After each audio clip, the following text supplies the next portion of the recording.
हरे कृष्णा कृष्णाय वासुदेवाय हरे परमात्मने प्रणतक्लेशनाशाय गोविंदाय नमो नमः। जय सिया राम, जय श्री राधे।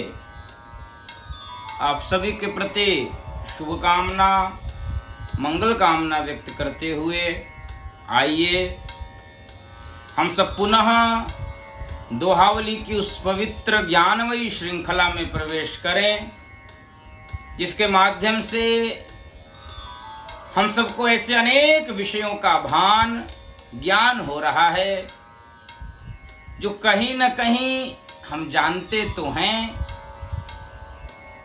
कई बार मानते भी हैं, लेकिन कई बार लगता है कि उसके शास्त्र प्रमाण है कि नहीं।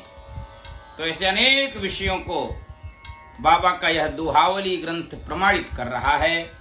आज के दोहे में पूज्यपाद गोस्वामी जी बड़ा सुंदर संकेत कर रहे हैं।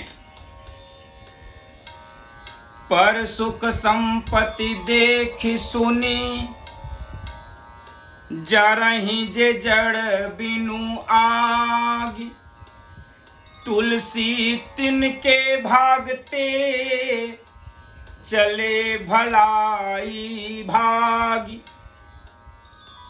पूज्यपाद गोस्वामी जी कह रहे हैं, जो दूसरों की सुख व संपत्ति को देखकर बिना आग के भी जलते हैं,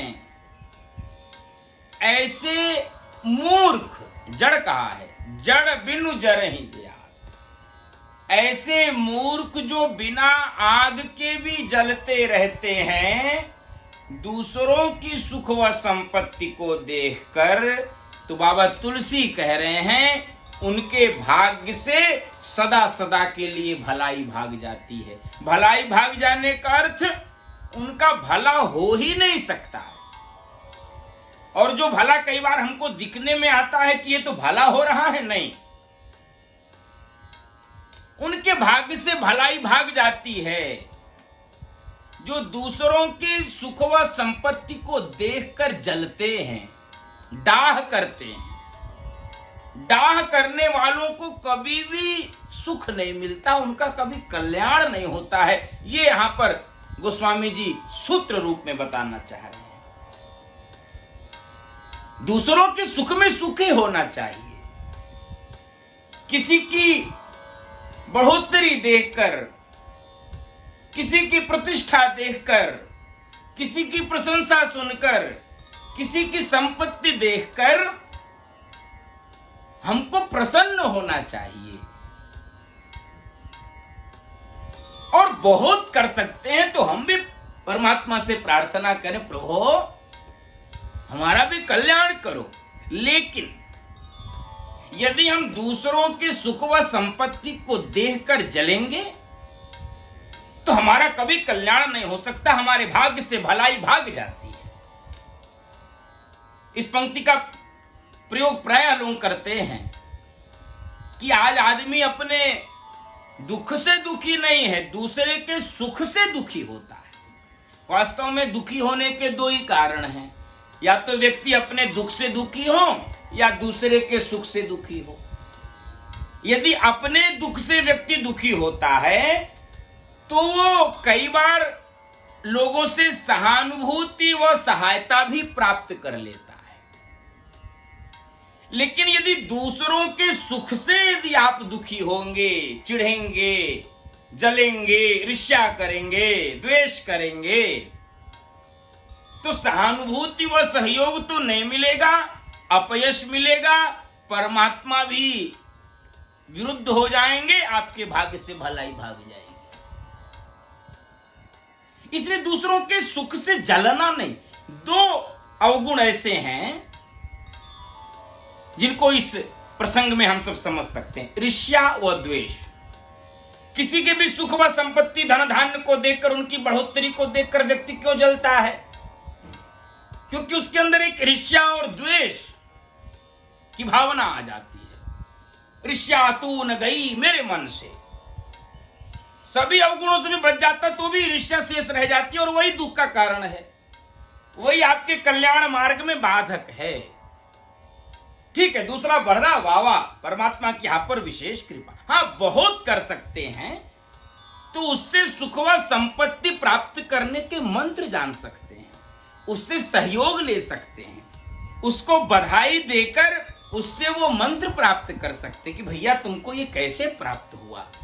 हो सकता है आपको कुछ मंत्र, कुछ सूत्र, कुछ समाधान, कुछ सहयोग मिल जाए, लेकिन उसके सुख से यदि दुखी होंगे, उससे डाह करेंगे, ईर्ष्या करेंगे, तो आपको दुख ही दुख मिलेगा, सुख मिल ही नहीं सकता। दूसरे के सुख में सुखी होने का ऐसा सुंदर अभ्यास डालना चाहिए, क्योंकि यदि आप जो चाहते हैं अपने लिए वही दूसरे को देना पड़ेगा। यदि आप सुख चाहते हैं तो दूसरे को सुख देना पड़ेगा। दूसरे को दुख देकर, दूसरे से ईर्ष्या करके, दूसरे से द्वेष करके आप सोचें कि आपको सुख मिल जाए, तो ये तो है नहीं नियम। नियम ये है, यदि सुख चाहते हो तो सुख बांटो, प्रसन्नता चाहते हो प्रसन्नता बांटो, हंसी चाहते हो हंसी बांटो, खुशी चाहते हो खुशी बांटो। ईर्ष्या व द्वेष आपके कल्याण मार्ग में बाधक है। दूसरे के सुख से जलिए मत, उसको बधाई दीजिए। व्यक्ति, वो बड़ी सुंदर कथा आती है, कई बार सुनाते हैं हम सब अपनी कथाओं में, कि एक भक्त भगवान शंकर की पूजा पाठ सेवा शुश्रूषा किया, भगवान शंकर प्रसन्न हो गए, उसको वरदान दिया। तो वरदान में उसको क्या मिला कि तुम्हारे यहां सब कुछ मिल जाएगा, धन धान्य सुख संपत्ति सब मिल जाएगा, लेकिन तुमको एक मिलेगा, पड़ोसी को दो मिलेगा। हमको एक मिलेगा, पड़ोसी को दो, तो इसमें तो हमको प्रसन्नता होनी चाहिए, चलिए कम से कम हमको एक तो मिला, पड़ोसी को दोगुना सुख मिल जाए, दोगुनी सामग्री मिल जाए, इसमें जाता क्या है। लेकिन व्यक्ति कितना चतुर है, कितना ईर्ष्यालु है, कितना द्वेष रखता है, वो इस सुख को नहीं देख पा रहा है कि नहीं पड़ोसी को दो क्यों, पड़ोसी को दोगुनी सुखी क्यों उसको दोगुना सुख संपत्ति। तो वो क्या कहता है, प्रभु पक्का कर लो, हमको एक पड़ोसी को दो। कहा हाँ, तो कहा प्रभु ऐसा करो, एक आंख मेरी फोड़ दो। तो उसको लगा यदि एक मेरी फूटेगी तो पड़ोसी तो अंधा ही हो जाएगा, उसकी दोनों फूट जाएगी, हम एक ही से काम चला लेंगे। तो इस प्रकार से यदि हम ईर्ष्या व द्वेष रखेंगे दूसरों से, तो हमारा कल्याण नहीं हो सकता। जो कुछ मिलने वाला भी होगा वो भी परमात्मा आपके भाग्य से छीन लेता है, वो भलाई भी आपके भाग्य से भाग जाती है जो कदाचित आपको मिल सकती थी। इसलिए दूसरे के सुख में सुखी होना, दूसरे के सुख से, दूसरे की संपत्ति से, दूसरे की बढ़ोतरी से कभी भी ईर्ष्या नहीं करनी चाहिए, डाह नहीं पालना चाहिए। ये आपके कल्याण मार्ग में बाधक है। इसीलिए तो हम कहते हैं सर्वे भवन्तु सुखिनः, सर्वे सन्तु निरामयाः, सर्वे भद्राणि पश्यन्तु मा कश्चित् दुख भाग भवेत्। हमारे ऋषियों की कल्पना है सब सुखी हो, हे ईश सब सुखी हो कोई न हो दुखारी, सब हो निरोग भगवन धन धान्य के भंडारी। तो हम तो विश्व के कल्याण के लिए, प्राणी मात्र मनुष्य मात्र के कल्याण के लिए, उनकी सुख संपत्ति के लिए प्रभु से प्रार्थना करते हैं। इसलिए गोस्वामी जी इस दोहे के माध्यम से ये संकेत करना चाहते हैं, पर सुख संपत्ति देखि सुनी जरहि जे जड़ बिनु आगी, तुलसी तिनके भागते चले भलाई भागी। उनके भाग्य से भलाई भाग जाती है। जो मूर्ख दूसरों के सुख संपत्ति को देखकर बिना आग के भी जलते रहते हैं। इसलिए हम सब सबके सुख की, सबके मंगल की कामना प्रभु से करें, उसी में हमारा भी सुख, हमारा भी मंगल निहित है। इसी व्याख्या के साथ आज की वाणी विराम। आप सबके प्रति मंगल कामना, शुभ कामना करते हुए जय सिया राम।